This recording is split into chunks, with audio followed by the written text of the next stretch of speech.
أعوذ بالله من الشيطان الرجيم. بسم الله الرحمن الرحيم. طه ما أنزلنا عليك القرآن لتشقى إلا تذكرة لمن يخشى تنزيلا ممن خلق الأرض والسماوات العلا الرحمن على العرش استوى له ما في السماوات وما في الأرض وما بينهما وما تحت الثرى وإن تجهر بالقول فإنه يعلم السر وأخفى الله لا إله إلا هو له الأسماء الحسنى وهل أتاك حديث موسى إذ رأى نارا فقال لأهلهم كثوا إني آنست نارا لعلي آتيكم منها بقبس أو أجد على النار هدى فلما أتاها نودي يا موسى إني أنا ربك فاخلع نعليك إنك بالوادي المقدس طوى وأنا اخترتك فاستمع لما يوحى إنني أنا الله لا إله إلا أنا فاعبدني وأقم الصلاة لذكري إن الساعة آتية أكاد أخفيها لتجزى كل نفس بما تسعى فلا يصدنك عنها من لا يؤمن بها واتبع هواه فتردى وما تلك بيمينك يا موسى قال هي عصاي أتوكأ عليها وأهش بها على غنمي ولي فيها مآرب أخرى قال ألقها يا موسى فألقاها فإذا هي حية تسعى قال خذها ولا تخف سنعيدها سيرتها الأولى واضمم يدك إلى جناحك تخرج بيضاء من غير سوء آية أخرى لنريك من آياتنا الكبرى اذهب إلى فرعون إنه طغى قال رب اشرح لي صدري ويسر لي أمري واحلل عقدة من لساني يفقه قولي واجعل لي وزيرا من أهلي هارون أخي اشدد به أزري وأشركه في أمري كي نسبحك كثيرا ونذكرك كثيرا إنك كنت بنا بصيرا قال قد أوتيت سؤلك يا موسى ولقد مننا عليك مرة أخرى إذ أوحينا إلى أمك ما يوحى أن اقذفيه في التابوت فاقذفيه في اليم فليلقه اليم بالساحل يأخذه عدو لي وعدو له وألقيت عليك محبة مني ولتصنع على عيني إذ تمشي أختك فتقول هل أدلكم على من يكفله فرجعناك إلى أمك كي تقر عينها ولا تحزن وقتلت نفسا فنجيناك من الغم وفتناك فتونا فلبثت سنين في أهل مدين ثم جئت على قدر يا موسى واصطنعتك لنفسي اذهب أنت وأخوك بآياتي ولا تنيا في ذكري اذهبا إلى فرعون إنه طغى فقولا له قولا لينا لعله يتذكر أو يخشى قالا ربنا إننا نخاف أن يفرط علينا أو أن يطغى قال لا تخافا إنني معكما أسمع وأرى فأتياه فقولا إنا رسولا ربك فأرسل معنا بني إسرائيل ولا تعذبهم قد جئناك بآية من ربك والسلام على من اتبع الهدى إنا قد أوحي إلينا أن العذاب على من كذب وتولى قال فمن ربكما يا موسى قال ربنا الذي أعطى كل شيء خلقه ثم هدى قال فما بال القرون الأولى قال علمها عند ربي في كتاب لا يضل ربي ولا ينسى الذي جعل لكم الأرض مهدا وسلك لكم فيها سبلا وأنزل من السماء ماء فأخرجنا به أزواجا من نبات شتى كلوا وارعوا أنعامكم إن في ذلك لآيات لأولي النهى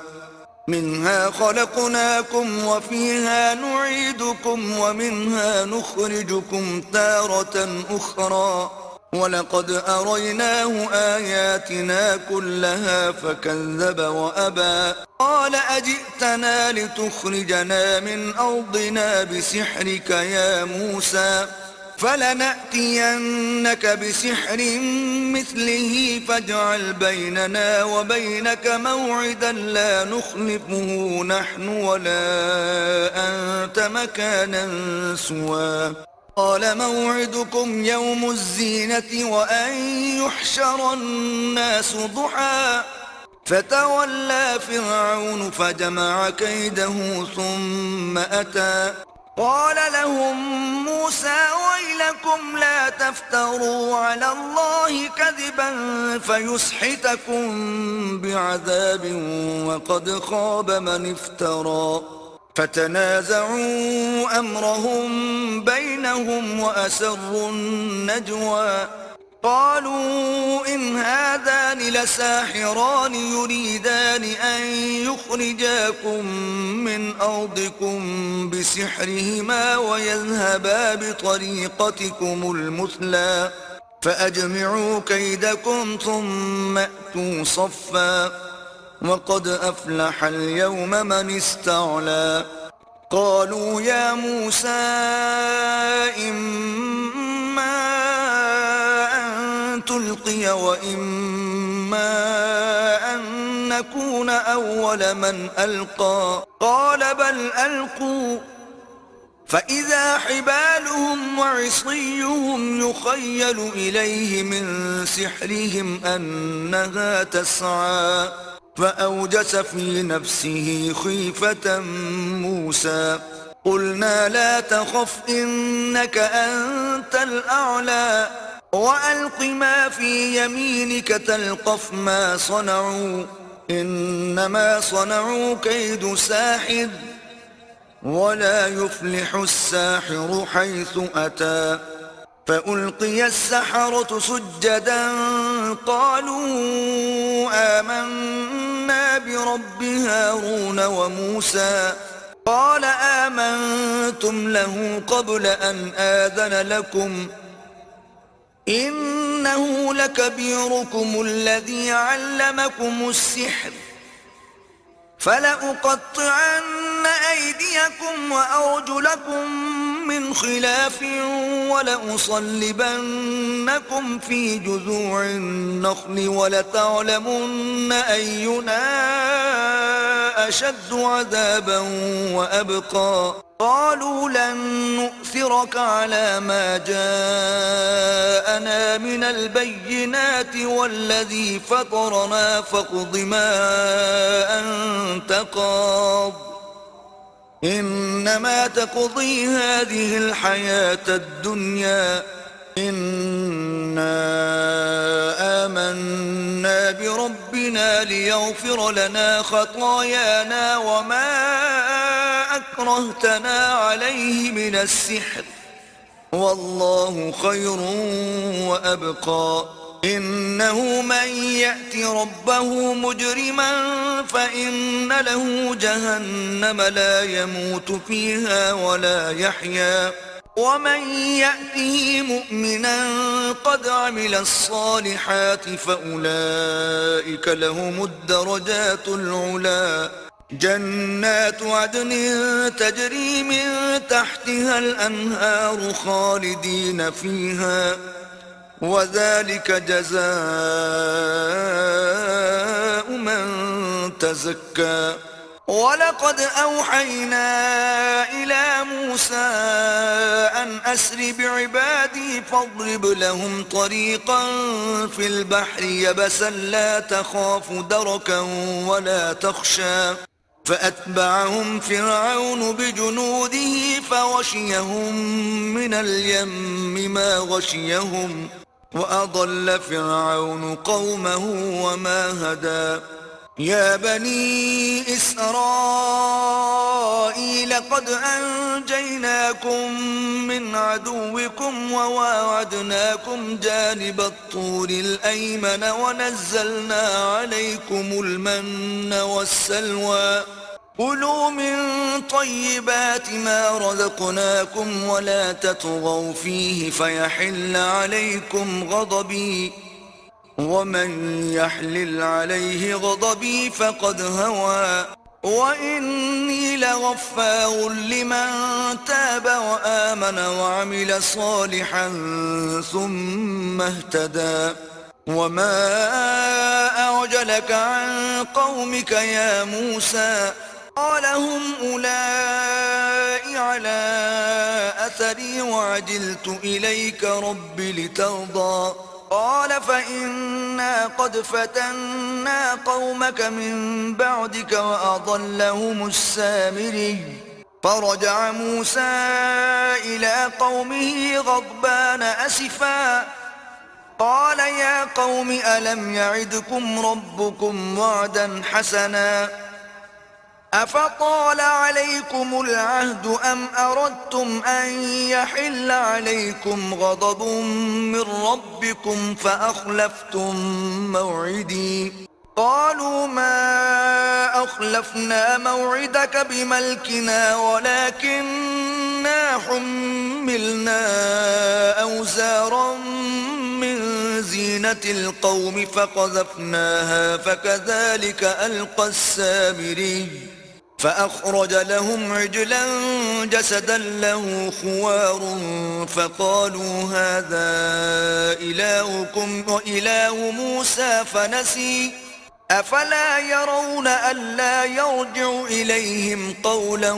ولا يملك لهم ضرا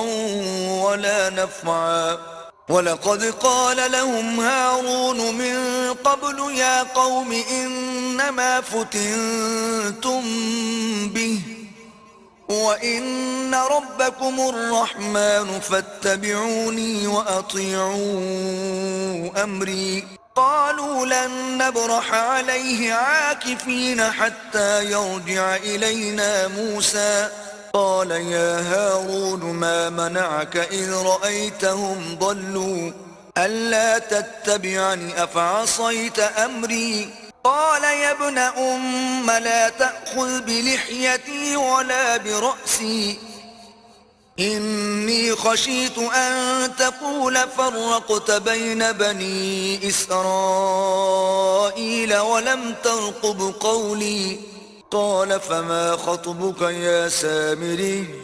قال بصرت بما لم يبصروا به فقبضت قبضة من أثر الرسول فنبذتها وكذلك سولت لي نفسي قال فاذهب فإن لك في الحياة أن تقول لا مساس وإن لك موعدا لن تخلفه وانظر إلى إلهك الذي ظلت عليه عاكفا لنحرقنه ثم لننسفنه في اليم نسفا إنما إلهكم الله الذي لا إله إلا هو وسع كل شيء علما كذلك نقص عليك من أنباء ما قد سبق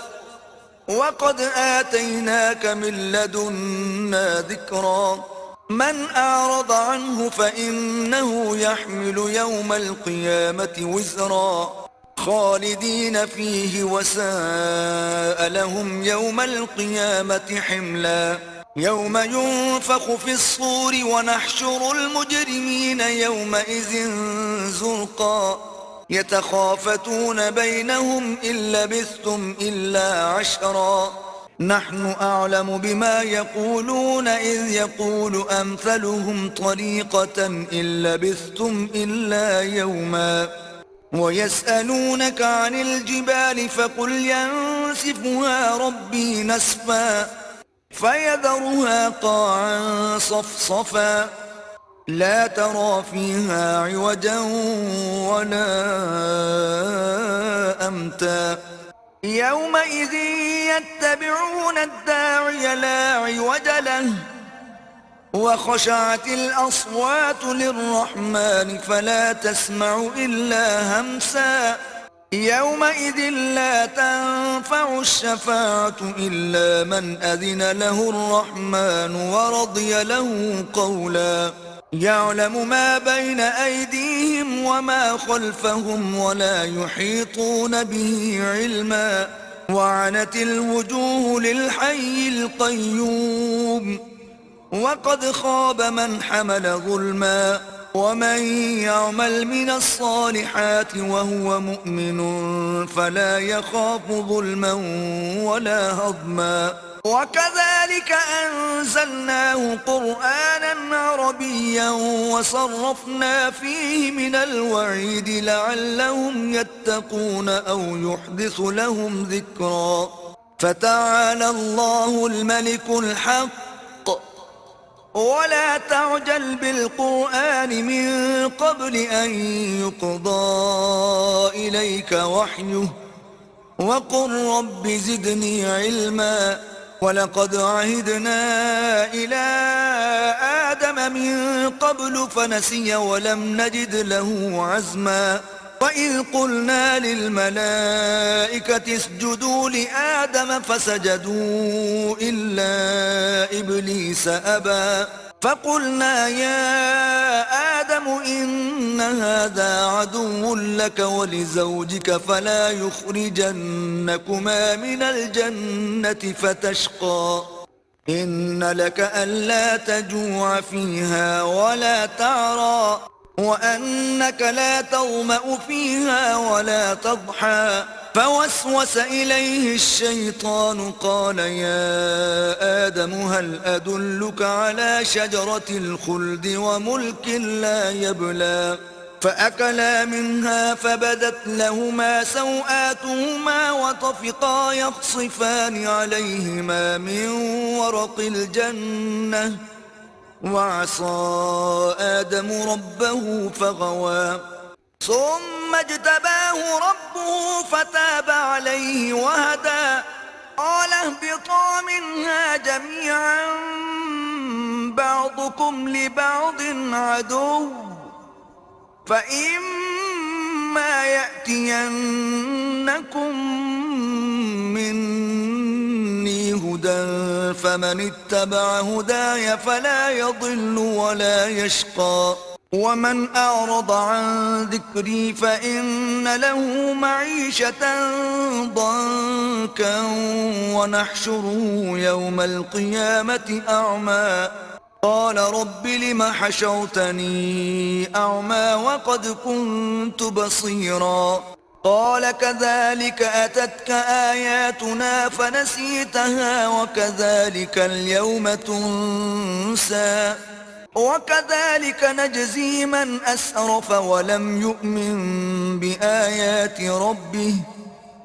ولعذاب الآخرة أشد وأبقى أفلم يهد لهم كم أهلكنا قبلهم من القرون يمشون في مساكنهم إن في ذلك لآيات لأولي النهى ولولا كلمة سبقت من ربك لكان لزاما وأجل مسمى فاصبر على ما يقولون وسبح بحمد ربك قبل طلوع الشمس وقبل غروبها ومن آناء الليل فسبح وأطراف النهار لعلك ترضى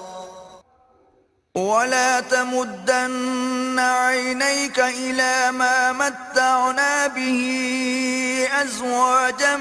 منهم زهرة الحياة الدنيا لنفتنهم فيه ورزق ربك خير وأبقى وأمر أهلك بالصلاة واصطبر عليها لا نسألك رزقا نحن نرزقك والعاقبة للتقوى وقالوا لولا يأتينا بآية من ربه أولم تأتهم بينة ما في الصحف الأولى ولو أنا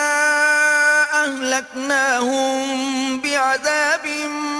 من قبله لقالوا ربنا لولا أرسلت إلينا رسولا فنتبع آياتك من قبل أن نذل ونخزى قل كل متربص فتربصوا فستعلمون من أصحاب الصراط السوي ومن اهتدى